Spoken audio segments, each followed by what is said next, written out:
चलिए नमस्कार सभी को, स्वागत है आपका अपने YouTube चैनल जॉब फोकस में।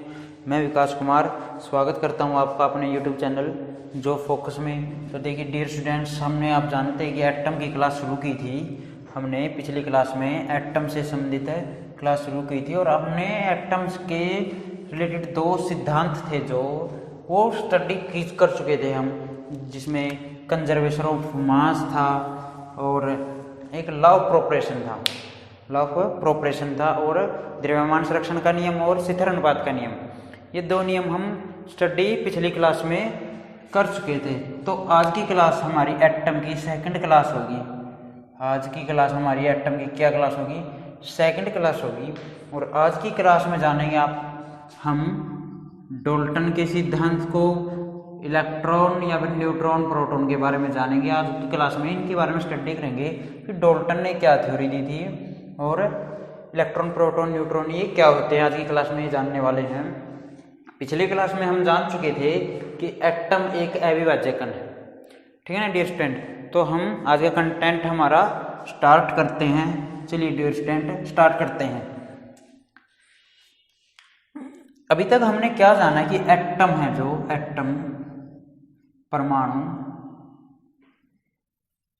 एक अविभाज्य कण है, एक अविभाज्य कण है।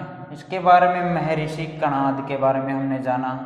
भाई महर्षि कणाद ने क्या बोला था कि परमाणु के बारे में बोला था कि किसी भी पदार्थ को फर्दर डिवाइड करते जाएंगे तो एक ऐसी सिचुएशन आएगी कि इसको हम आगे डिवाइड नहीं कर सकते, तो इसको क्या बोला गया? एटम बोला गया, परमाणु बोला गया। ये कब की बात थी? 600 ईसा पूर्व बोला गया। वहीं यूनानी थे भी, जो यूनानी डेमोक्रेटिस वगैरह ने, ल्यूसिफस ने क्या बोला था कि जो भी पदार्थ होता है वह बहुत से छोटे पार्टिकल से मिलकर बना है, जिसे क्या नाम दिया गया? एटम या फिर परमाणु नाम दिया गया। एटम या फिर एटॉमिक नाम दिया था इन्होंने, ये नाम दिया गया था। और हमने क्या जाना इसके बाद? द्रव्यमान संरक्षण का नियम भी जाना हमने, द्रव्यमान संरक्षण का नियम भी जाना और एक शिथिल अनुपात का नियम, शिथिल अनुपात का नियम। एक मिनट के लिए रिकैप कर देता हूं मैं। इनके बारे में क्या जाना? द्रव्यमान संरक्षण का नियम लेवोइजियर ने दिया था। किसने दिया था? लेवोइजियर ने दिया था। और उसमें क्या बोला गया? जो भी एलिमेंट होगा उसका द्रव्यमान नियत रहता है। उसका द्रव्यमान क्या रहता है? नियत रहता है। मीन्स उसके द्रव्यमान का न तो सृजन किया जा सकता है और न ही विनाश किया जा सकता है। द्रव्यमान को न तो क्रिएट किया जा सकता है और न ही डिस्ट्रॉय किया जा सकता है। नहीं डिस्ट्रॉय किया जा सकता है और न ही क्रिएट किया जा सकता है। किसको? द्रव्यमान को। ये द्रव्यमान का संरक्षण बोलता है। शिथिल अनुपात का नियम, शिथिल जैसो प्राउस्ट ने दिया था। इसका नियम में क्या बोला गया कि जो रिएक्टेंट होंगे और प्रोडक्ट होंगे, रिएक्टेंट और प्रोडक्ट का जो रेशो होगा फिक्स रहेगा, हमेशा ही फिक्स रहेगा। जैसे कि हमने H2O का जाना था, जैसा कि हमने H2O का जाना था 1:8 जाना था, या फिर अमोनिया का जाना था 14:3 रहेगा, 14:3 रहेगा। या फिर अनदर एग्जांपल तुम कार्बन डाइऑक्साइड का लो, तो कार्बन का 12 और ऑक्सीजन का कितना हो जाएगा यहाँ से 32, तो 4 से डिवाइड करेंगे 3:8, तो कार्बन डाइऑक्साइड का रेशो क्या रहेगा? 3:8 रहेगा। तो ये नियत रहेगा भाई, ये कभी भी चेंज नहीं रहेगा, हर जगह पे यही रहेगा। इसका कार्बन डाइऑक्साइड का और पानी का यही रहेगा, अमोनिया का यही रहेगा, चाहे कहीं से भी इसको बनाया गया हो। चलिए तो आज की क्लास में स्टार्ट करते हैं हम। डाल्टन ने परमाणु के बारे में क्या बोला? डाल्टन ने परमाणु के बारे में क्या बोला? देखिए डियर स्टूडेंट्स, डाल्टन ऐसा पहला साइंटिस्ट था जिसने परमाणु के बारे में बोला। सर जी ये क्या बात हुई? पहले ये कणाद वगैरह ने बोला। भाई एक साइंटिफिक रूप से सुनिए डियर स्टूडेंट एक बार। डाल्टन ने, फर्स्ट साइंटिस्ट डाल्टन जिसने परमाणु के बारे में कुछ बोला, डाल्टन ने परमाणु एटॉमिक थ्योरी दी। और वो भी कब दी? 1803 में। 3 में दी। तो डाल्टन एक फर्स्ट साइंटिस्ट था जिसने किसके बारे में बोला, एटम के बारे में बोला। किसके बारे में बोला, एटम के बारे में बोला, परमाणु के बारे में बोला। क्योंकि उन्होंने तो एक मतलब विजुअली बोला था, लेकिन एक्सप्लेनेशन के बारे में किसी ने बोला है तो कौन था, फर्स्ट साइंटिफिक रूप से डाल्टन था। वो कौन था, डाल्टन था। तो डाल्टन ने क्या बोला, डाल्टन ने बोला कोई पदार्थ है ना, पदार्थ किससे मिलके बना है, सूक्ष्म कणों से मिलकर बना है।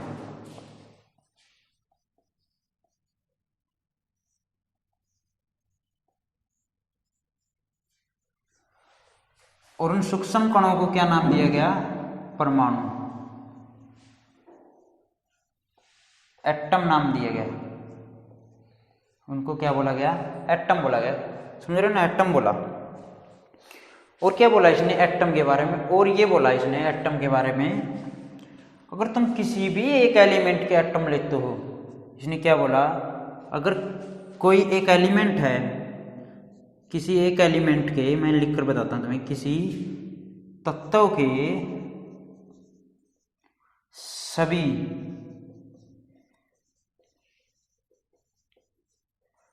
परमाणुओं का, सभी परमाणुओं का आकार व रासायनिक प्रकृति समान रहेगी, समान रहेगी।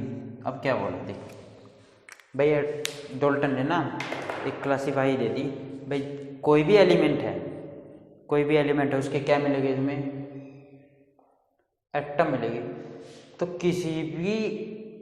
किसी तत्व के सभी परमाणु, किसी भी तत्व के सभी परमाणु का आकार, साइज, शेप, साइज और शेप, साइज और शेप क्या रहे, और रासायनिक प्रकृति क्या रहेगी, समान रहेगी। देखो मैं कैसे बताता हूं। मान के चलो ऑक्सीजन है, ऑक्सीजन है, या फिर कोई भी मेटल मान के चलो, ये आयरन की रोड है, ये किसकी रोड है, आयरन की। तो आयरन की रोड में छोटे छोटे क्या होंगे, पार्टिकल होंगे, छोटे छोटे क्या होंगे, पार्टिकल होंगे। इन पार्टिकल को क्या बोला, एटम।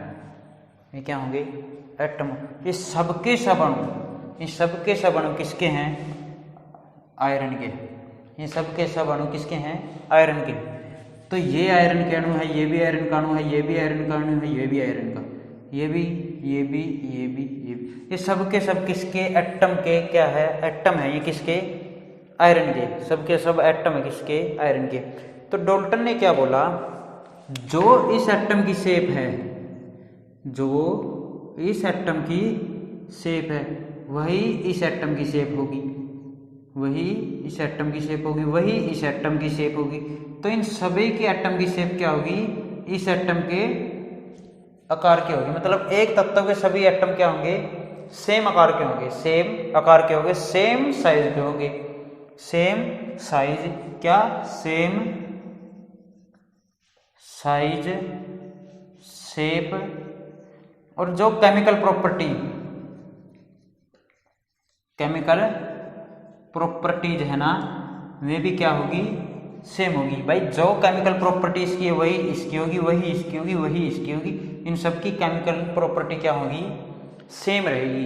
केमिकल प्रॉपर्टी क्या रहेगी, इनकी सेम रहेगी। ये किसने बोला, डाल्टन ने बोला। और क्या बोला डाल्टन ने, देखो ये बात हो गई, इरेज कर देता हूं इसको। देखो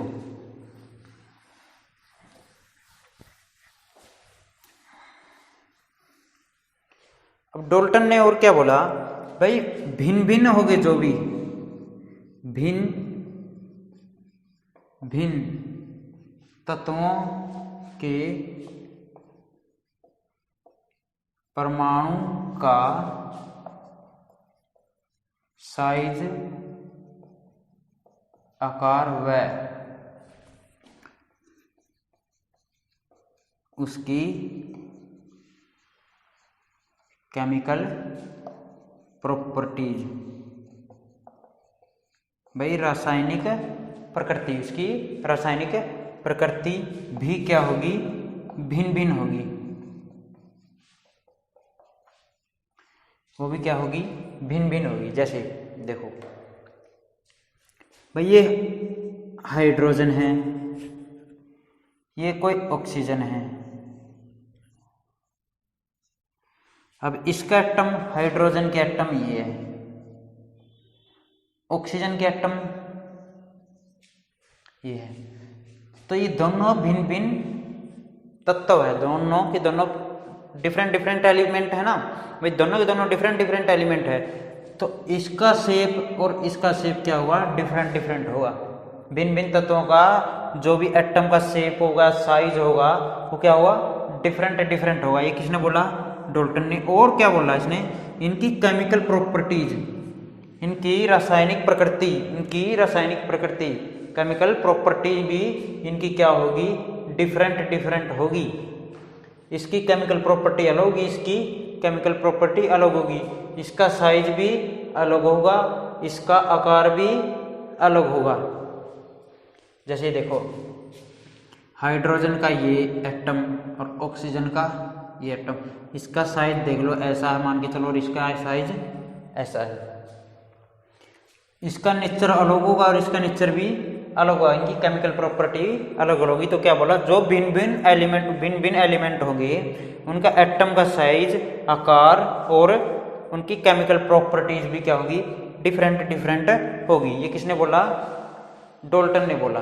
कब दी थी थ्योरी, 1803 में। ये कब दी थी, 1803 में दी। चलिए डियर स्टूडेंट्स, और जानते क्या बोला इसने यही तो बात बोली कि भाई एटम है जो फर्दर डिवाइड ही नहीं होगा आगे। इसने किसने बोला था, ये डाल्टन ने, भाई एटम को फर्दर आगे डिवाइड नहीं किया जा सकता। और क्या बोला इसने एक ये बोला कि भाई एलिमेंट से मिलकर अगर किसी भी यौगिक का निर्माण होगा, एलिमेंट से मिलकर, तत्व से मिलकर किसी यौगिक का निर्माण होगा, यौगिक का निर्माण मीन्स कंपाउंड बनेगा,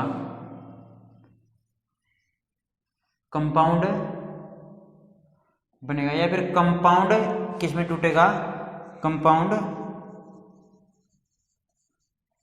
टूटेगा, एलिमेंट में टूटेगा। जैसे भाई हाइड्रोजन को तोड़ा जाए तो H2+ में O2 में टूट जाएगा। ऐसे ही एलिमेंट C+ में O2 बनाएंगे तो क्या बनेगा, CO2 ऐसे बनेगा।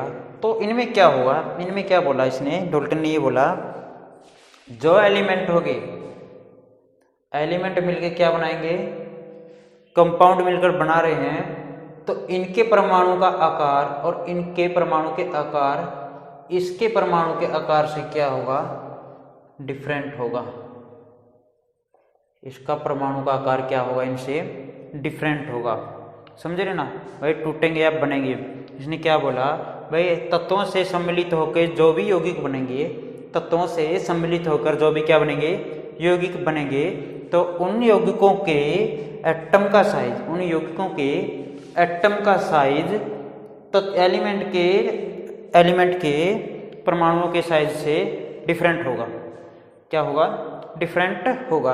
अब कमी क्या रही इसकी कमी सबसे बड़ी यही रही कि इसने चार्ज के बारे में कुछ नहीं बोला, इलेक्ट्रिसिटी के बारे में। जैसे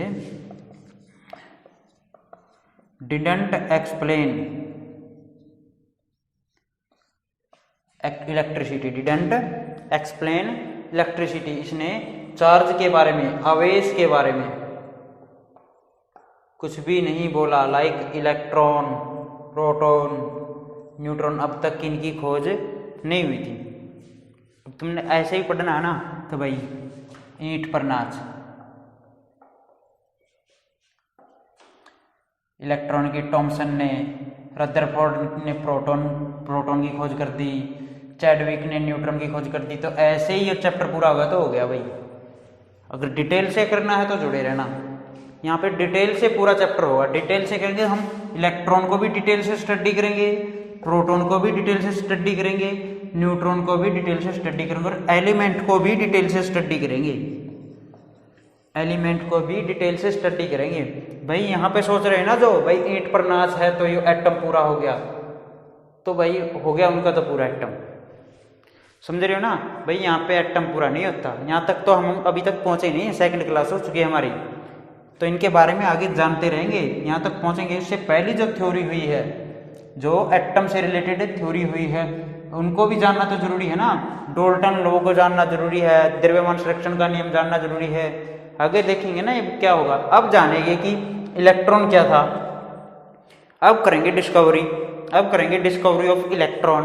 भाई इलेक्ट्रॉन की डिस्कवरी, क्योंकि इनमें सबसे पहले किसकी डिस्कवरी हुई है, इलेक्ट्रॉन की। तो अब करेंगे इलेक्ट्रॉन की डिस्कवरी, अब जानेंगे इलेक्ट्रॉन क्या था भाई। और बिल्कुल इजी वे में बताऊंगा, ऐसे ही सोचना है कि भाई इलेक्ट्रॉन की थॉमसन ने खोज कर रखी है तो भाई हो गया, लेकिन मैं तुम्हें इजी से बताऊंगा कि भाई इलेक्ट्रॉन की खोज कैसे हुई। देखिए डियर स्टूडेंट, कैसे हुई थी इलेक्ट्रॉन की खोज और किसने करी इलेक्ट्रॉन की खोज,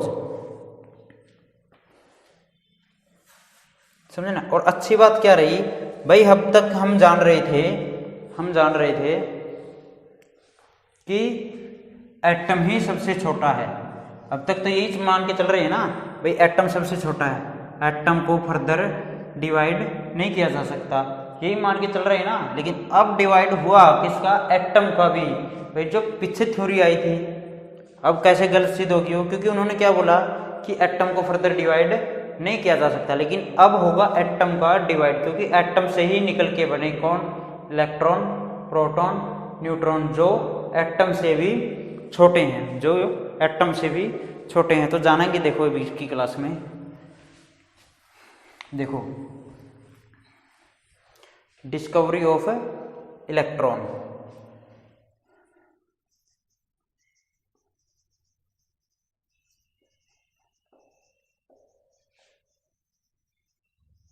इलेक्ट्रॉन की खोज, इलेक्ट्रॉन की खोज किसने करी, जे थॉमसन ने। किसने करी, जे थॉमसन ने।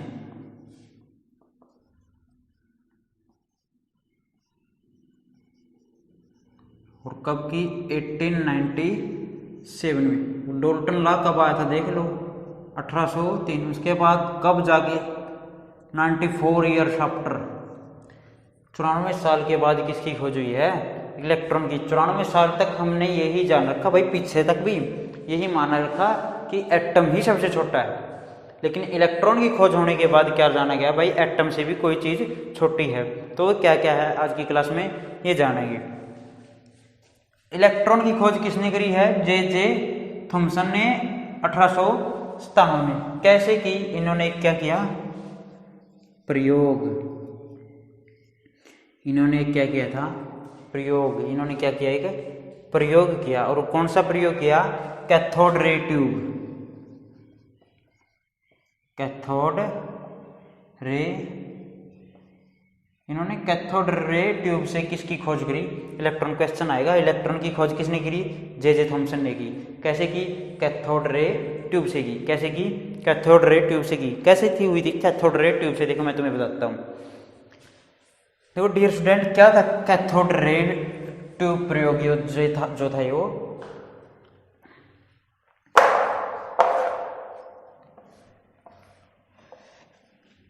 जो थॉमसन थे, J Thomson,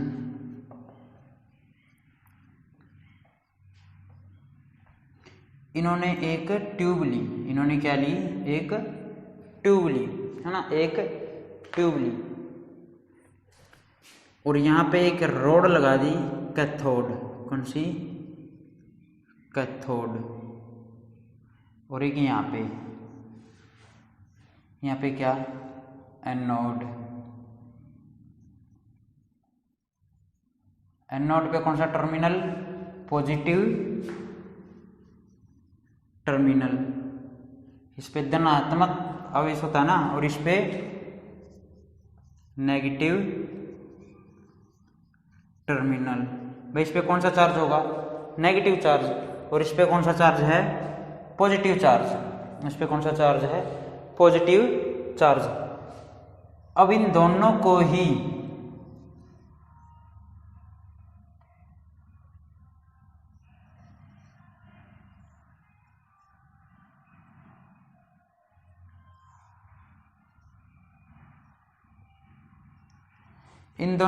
high voltage battery से जोड़ कनेक्ट कर दिया। हाई वोल्टेज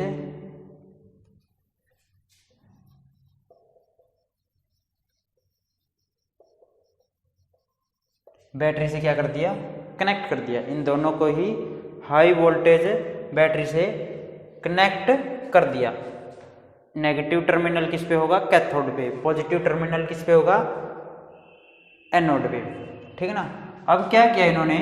इसमें छिद्र कर दिए और लास्ट में क्या लगा दिया? इसमें फ्लोरोसेंट। इसमें क्या लगा दी? Fluorescent tube. Fluorescent tube. Last में क्या लगा दी? Fluorescent tube. अब फ्लोरोसेंट ट्यूब का क्या काम होता है? फ्लोरोसेंट ट्यूब एक ट्यूब होती है, उस पर अगर कुछ गिरता है तो जगमग करने लगती है। अगर इस पर कुछ गिरता है तो क्या करने लगती है? जगमग करने लगती है। लेकिन साथ में ध्यान रखना, इस पर कौन सा टर्मिनल के साथ है? ये पॉजिटिव टर्मिनल के साथ है। ये कौन सी टर्मिनल के साथ? पॉजिटिव टर्मिनल के साथ है ना। तो यहाँ पे तो क्या था? फ्लोरोसेंट ट्यूब लगा दी और यहाँ से एक और ट्यूब निकाल दी इससे। इसमें क्या किया? जितनी भी इसमें गैस थी वो सब की सब निकाल ली। और यहाँ पे क्या किया उसने? एक लो प्रेशर क्रिएट कर दिया। लो प्रेशर मतलब बहुत ही कम ताप पे इसको ठंडा कर दिया। बहुत ही कम ताप पे ठंडा कर दिया। किसको? इसको। ठीक है, ऐसे निकाल के, इसकी गैस निकाल के। अब हुआ क्या? इस नेगेटिव टर्मिनल से, यहाँ पे पॉजिटिव, इस नेगेटिव टर्मिनल से जो नेगेटिव किरणें गई, इनका ऑब्जर्वेशन किया और गई तो इसमें से पोर तो कर रखे थे, छिद्र कर रखे थे। फ्लोरोसेंट ट्यूब जगमग करने लगी। क्या करने लगी? जगमग करने लगी। तो इन्होंने क्या निकाला यहाँ से? क्या ऑब्जर्वेशन निकाला? भाई जो ये कैथोड रे आ रही है, इन पर कौन सा आयन है? नेगेटिव आयन है। कौन सा आयन है? नेगेटिव आयन है। तो नेगेटिव चार्ज के पार्टिकल थे। ये कौन से चार्ज थे? Negative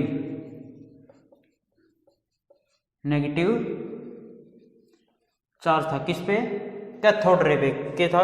negative charge. क्योंकि नेगेटिव चार्ज तो यही था, पॉजिटिव चार्ज यही था। नेगेटिव और पॉजिटिव मिले तभी फ्लोरोसेंट ट्यूब जगमग करने लगी। तभी तो उसने जगमग करना स्टार्ट किया। भाई एक नेगेटिव चार्ज मिला उसको और एक पॉजिटिव चार्ज, तभी इसने जगमग करना स्टार्ट किया। तो जो थॉमसन थे उन्होंने क्या निकाला? जो कैथोड रे है कौन सा चार्ज वाली होती है? नेगेटिव चार्ज वाली होती है। और इन नेगेटिव चार्ज को ही उन्होंने क्या नाम दिया? इलेक्ट्रॉन। इनको ही क्या नाम दिया? इलेक्ट्रॉन। तब आइडेंटिफिकेशन हुई, भाई ये क्या है? इलेक्ट्रॉन है। समझे बात ना। वैसे तो और भी एक्सपेरिमेंट करके देखे। यहाँ पर उसने मैग्नेटिक एरिया बना के देखा। मैग्नेटिक एरिया मतलब एक चुंबकीय क्षेत्र बना के देखा। चुंबकीय क्षेत्र बनाने पर तो इनकी डायरेक्शन में क्या हुआ? चेंज हुआ।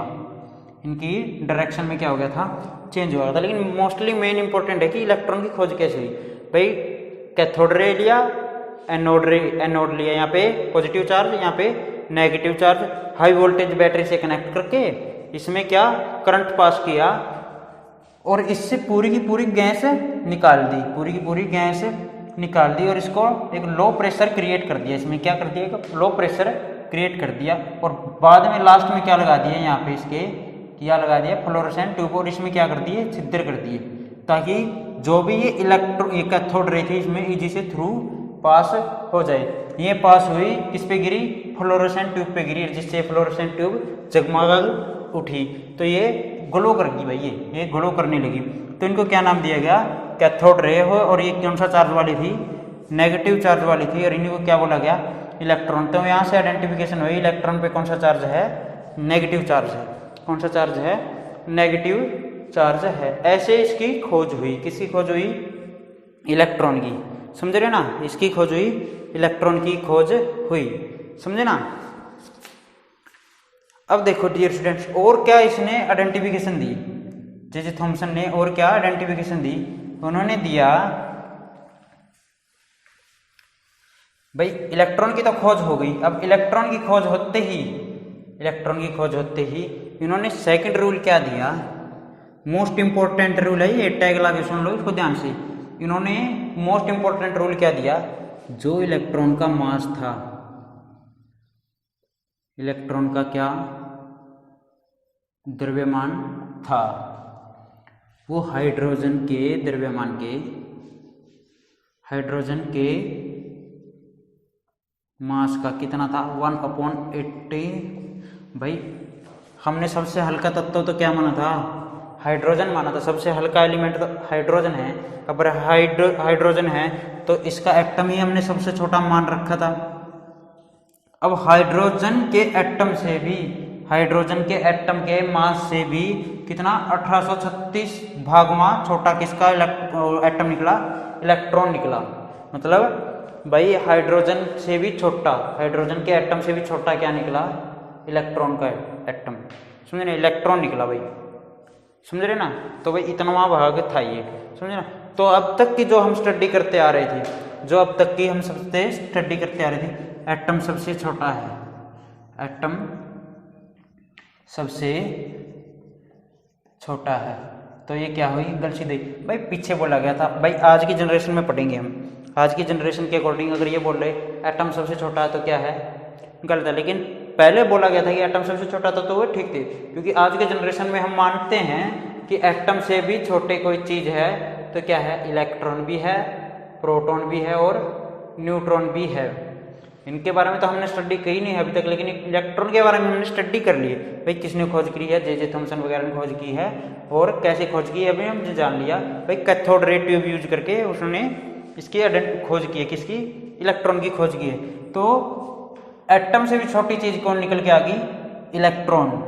तो आज की जनरेशन के अकॉर्डिंग एटम से को भी डिवाइड किया जा सकता है, हाँ बिल्कुल किया जा सकता है, किसमें, इनमें, समझे ना, इनमें, क्योंकि इलेक्ट्रॉन प्रोटॉन न्यूट्रॉन एटम से भी छोटे हैं। चलिए डियर स्टूडेंट्स, हमने इलेक्ट्रॉन की स्टडी के बारे में तो हमने जान लिया। अब मैं आपको मॉलिक्यूल के बारे में बता देता हूँ, मॉलिक्यूल क्या होता है, क्योंकि मोस्ट इंपॉर्टेंट है, आगे मॉलिक्यूल के बारे में भी जानना बहुत जरूरी है। अब मॉलिक्यूल क्या होता है, अणु बोलते हैं जिसे, क्या बोलते हैं, अणु। अब डियर स्टूडेंट देखो,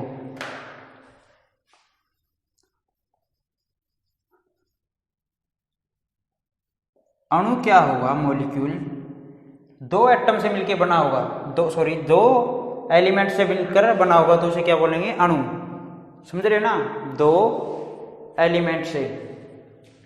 भाई मान के चलो ये कार्बन है, प्लस में ऑक्सीजन के दो, ये अलग एलिमेंट है और ये अलग एलिमेंट है, इन दोनों को मिलाने से क्या बन रहा है, CO2। CO2 एक क्या है, अणु है, समझ रहे हो ना, CO2 क्या है, अणु है। इसके अलग एटम है, इसके अलग एटम, और इसके दोनों को मिलाने के बाद क्या होगी, अलग एटम होगी, समझे ना। तो इनके दोनों के अलग एटम है और इसके अलग एटम बनेंगे अक्षर में जो जुड़ेंगे उसके बाद। तो हमने यहां से जान लिया है कि जो भी वे हो गए एलिमेंट, जो भी हो गए एलिमेंट, तो एलिमेंट दो या दो से अधिक, दो या दो से अधिक, दो या दो से अधिक एलिमेंट जुड़ के क्या बनाएंगे, अणु बनाएंगे।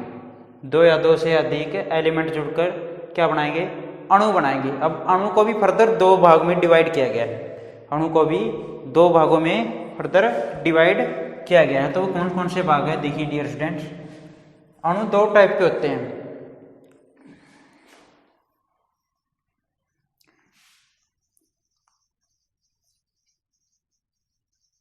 होमोजेनियस मॉलिक्यूल और हेट्रोजीनियस मॉलिक्यूल। विषमांगीय अणु और अणु, समांगी अणु।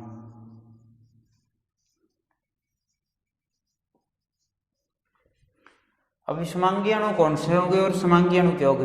भाई विषमांगी और समांगी तो हम पढ़ चुके भाई, जो सेम एलिमेंट से मिलकर बने होंगे, सेम एलिमेंट के एटम से मिलकर बने होंगे, वही क्या होंगे? Sorry, homogeneous molecule. और जो डिफरेंट डिफरेंट एटम के अणुओं से मिलकर बने होंगे तो क्या होंगे? Heterogeneous molecule. जैसे देखो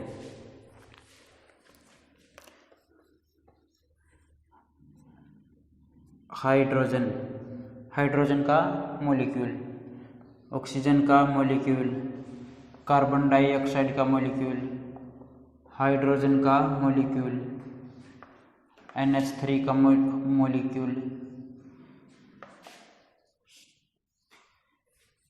नाइट्रोजन का मॉलिक्यूल। तो देखो इसमें हाइड्रोजन हाइड्रोजन के एटम मिल रहे हैं, समझ रहे ना? इसमें हाइड्रोजन हाइड्रोजन के, इसमें ऑक्सीजन ऑक्सीजन के, इसमें नाइट्रोजन नाइट्रोजन के।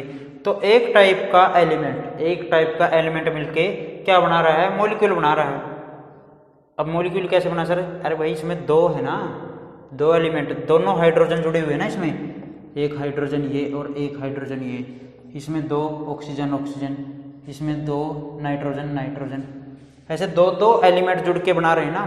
तो अभी पीछे तो किया हमने, जहाँ दो या दो से अधिक एलिमेंट मिलके बनाएंगे तो उसे क्या बोलेंगे? मॉलिक्यूल बोलेंगे।